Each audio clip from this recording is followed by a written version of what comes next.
Father, coming back at you with another lesson, giving all glory, honor, and praises to Yahweh by Hashem, Yahweh Shai, by Hashem HaKadosh.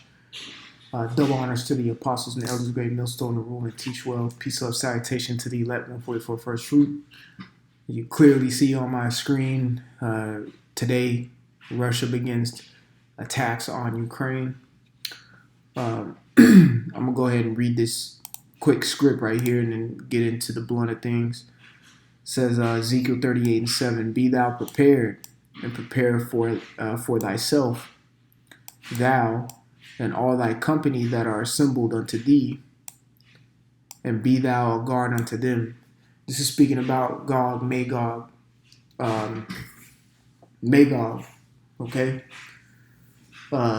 That's Russia today.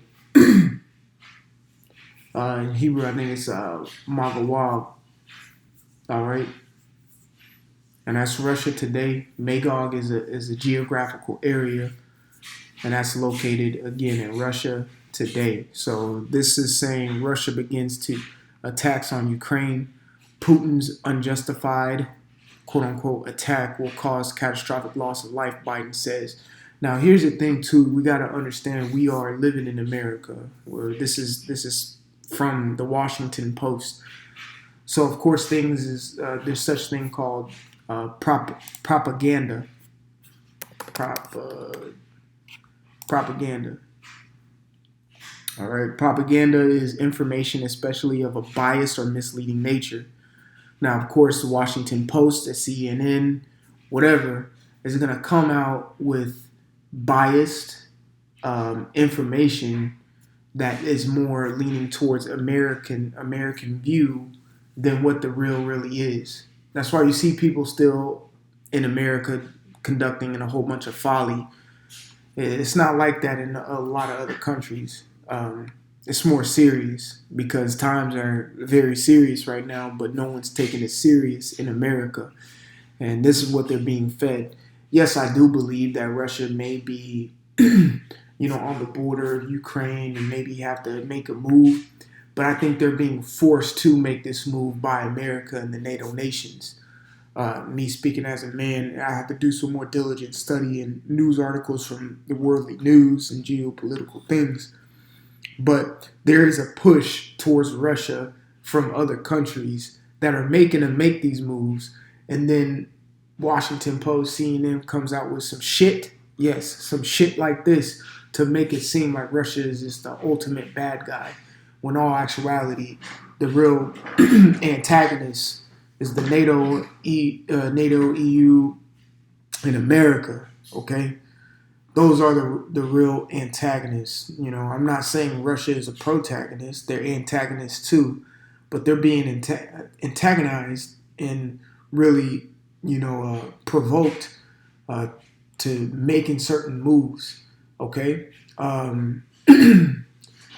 America's what you call the biggest instigator. So with Russia being on the border of Ukraine, this was America was the catalyst to this. America, NATO nations, they were the catalyst to this. A catalyst is pretty much, let's say, a piece of energy that sparks something. Okay? So again, propaganda information, especially of a biased or misleading nature, used to promote or publicize a particular political cause or point of view. So the point of view that they're trying to get across is that Russia is the bad guys, and they're painting Russia to be the bad guys. All right, so let's go on to read a little bit more. It says Russian President Vladimir Putin said Thursday that the Kremlin had decided to carry out a special military operation in Ukraine, quote unquote. It says, quote, the situation requires us to take decisive, swift action, unquote. He said in an earlier morning speech, adding that Moscow would carry out the demilitarization and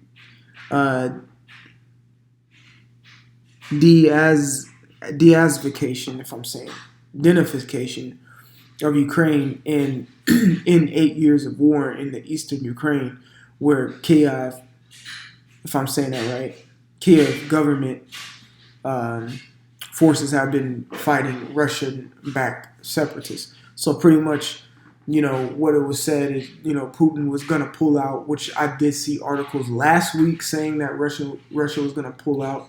But even like late last week, but even early last week and then the week before that, so about 2 weeks ago, Russia had put almost 130,000 troops on the border of Ukraine. Okay, why would Russia need to put an influx of troops on the border? It's not only, they paint the picture like that. Well, look, it's for their protection as well. Okay, it's for their protection as well.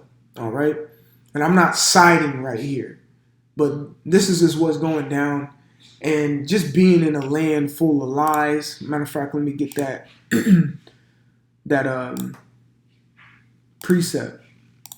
This is Nahum chapter 3 and 1. It says, "Woe to the bloody city that is full of lies and robbery, and the prey departeth not." Right. It says verse 2, the noise of the whip and the noise of the rattling wheels and the prancing horses and of the jumping chariots. So it says, "Woe to the bloody city, it is full of lies and robbery." So how can you really believe?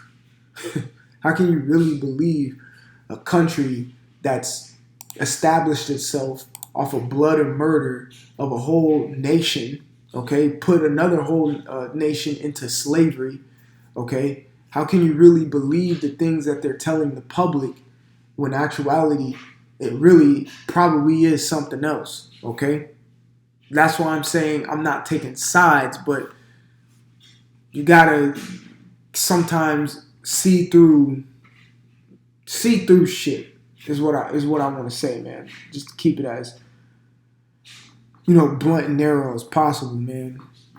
Look, Russia is probably protecting themselves from a push that America and NATO is pushing onto them, forcing them to put troops on the border.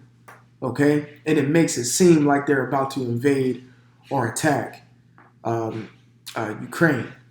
Which may be the case too, because you got to remember Russia, Salaki.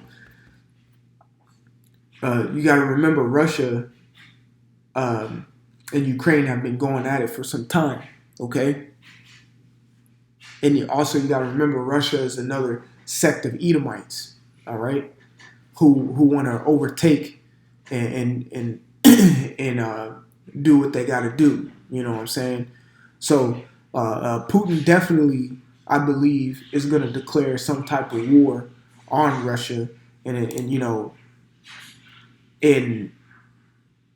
these things are going to take place. It's all part of prophecy. Ezekiel 38, hasn't been in more effect than it is since a long time.